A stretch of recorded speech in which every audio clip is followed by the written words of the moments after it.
Merhaba arkadaşlar, ben Alper. Bugün ikinci videomu çekiyorum arkadaşlar. İkinci videomda ilk videom gibi bir öğretici video olacak arkadaşlar. Bugün arkadaşlar Razer ses efekti nasıl veririz bilgisayar klavyesine, onu göstereceğim. Bu laptoplardaki o hani böyle laptoplarda kendi klavyesi var ya, onun için geçerli arkadaşlar. İlla böyle USB'li sonra yoksa işte böyle şöyle kablosuz kablolu fark etmiyor.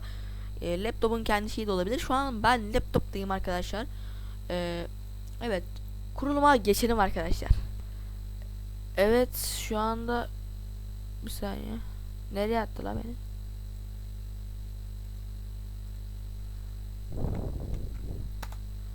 Evet, giriyoruz.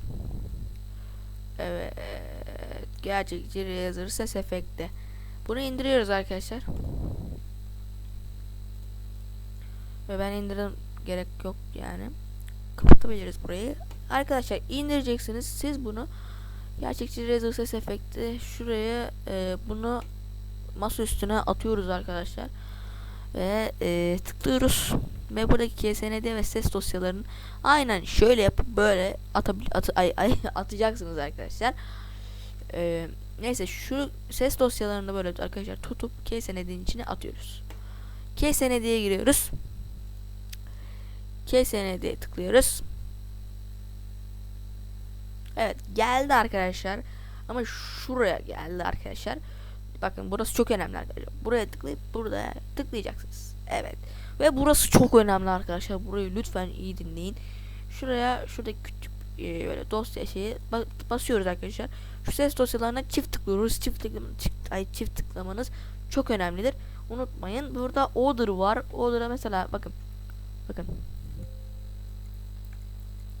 Size şu anda kısık ses geliyorsa çok özür dilerim, benim hatam. Şu anda ama çok güzel ses geliyor bana buradan yani. Ama yani bakın, ben Arrow'da kullanıyorum. Bakın.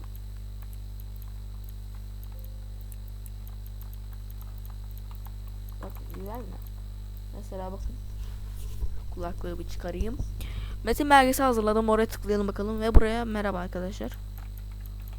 Arkadaşlar, ben Alper.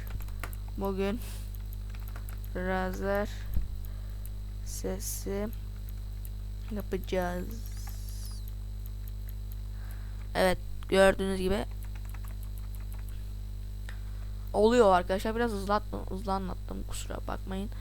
Şunu da hemen bir silelim. Evet arkadaşlar, beni izlediğiniz için çok teşekkür ederim. Artık sizin de bir mekanik klavyeniz olacak inşallah. Bu arada arkadaşlar, şu KSND'yi şuraya koyuyorum ben. Siz bir tane klasör açıp onun içine de atabilirsiniz, fark etmiyor. Yani görünmesin istiyorsanız silebilirsiniz, bilmiyorum artık hoşunuza gitmediyse. Ve arkadaşlar, bir saniye, nasıl kaldıracağım derseniz nasıl kaldıracağını göstereyim ben size, bir saniye. Tıklayıp yine KSND'ye geliyoruz arkadaşlar.